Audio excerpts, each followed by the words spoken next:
Mr. Zuckerberg, would you be comfortable sharing with us the name of the hotel you stayed in last night?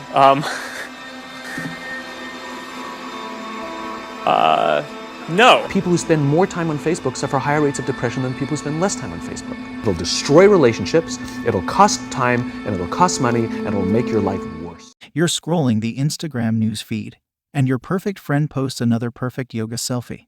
Do you feel calm? Or do you feel your emotions being pulled in 1,000 different directions all at once? And do you remember how or why you opened Instagram in the first place? You're browsing YouTube. The recommended for you sidebar offers you another video. Do you feel in control when you click or tap that video without a moment's hesitation?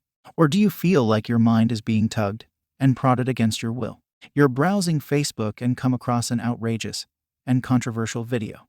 The comments section of the video is a toxic cesspool of ridiculous, unfounded opinions and pure hate. Do you calmly shake your head and move on?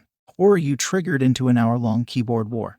You need social media mindfulness, and you need it now. Mindfulness is about being present. It's about being centered within yourself and non-reactive to what's going on around you. It's about noticing the non-stop chatter that's constantly flooding through your mind. And it's about being aware of what you're doing and what you're thinking. Contrary to popular belief, mindfulness doesn't have to be practiced Saturday cross-legged on a mountaintop. It can be practiced at any time in any situation. You're getting angry at the traffic in front of you.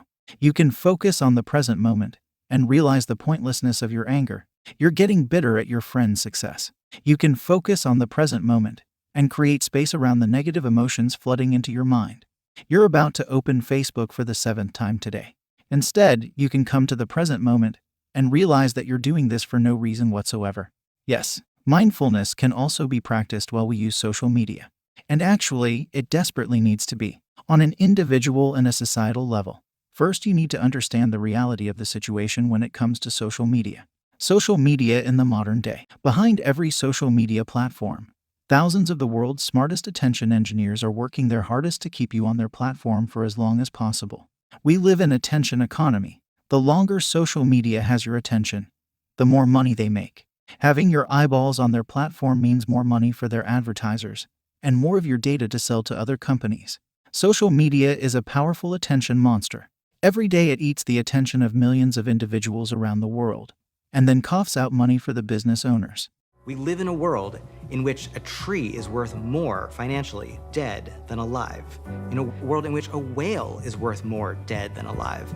For so long as our economy works in that way and corporations go unregulated, they're going to continue to destroy trees, to kill whales, to mine the earth and to continue to pull oil out of the ground, even though we know it is destroying the planet and we know that it's going to leave a worse world for future generations.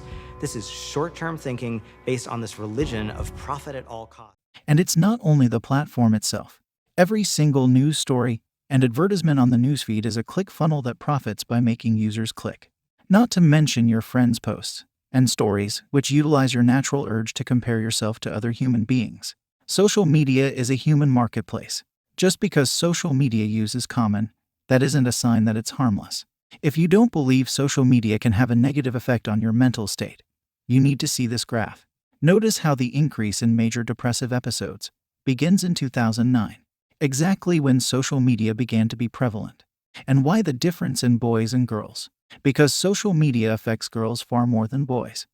You need to understand that the chances of experiencing negative emotions while using social media is incredibly high. So you need to implement the technique of watching yourself if you want to counteract the effects that social media will inevitably have on you.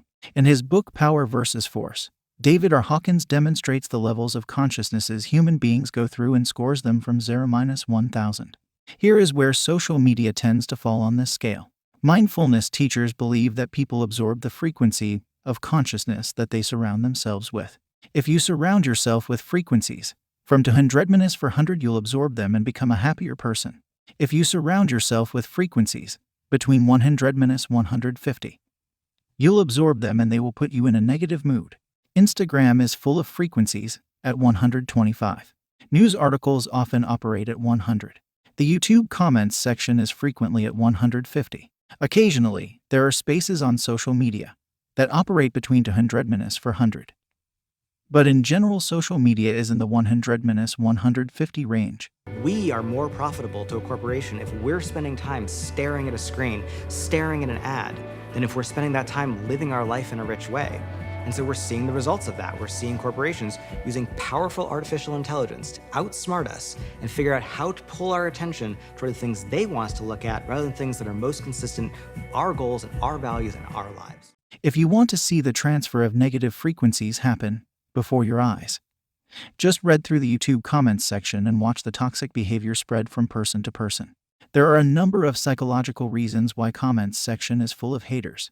Negative energy is contagious. Then consider the fact that most of us continually check social media throughout the day, every single day, and then consider the long-term effects of that. Notice when social media gives you negative emotions. Focus on the present moment. Stop, breathe, understand why these negative emotions entered your mind. Then continue. The simplest way to understand the effects social media is having on your mindset is not to use it for 24 hours. Commit to not using it for a full day and simply notice how you feel. I guarantee you'll notice a change. Right now, social media is slowly turning the world crazy. It's probably causing an increase in depressive episodes among teenagers. It's politically polarizing countries around the world. It's confusing the entire planet about the nature of truth. You need social media mindfulness, and so does the entire planet.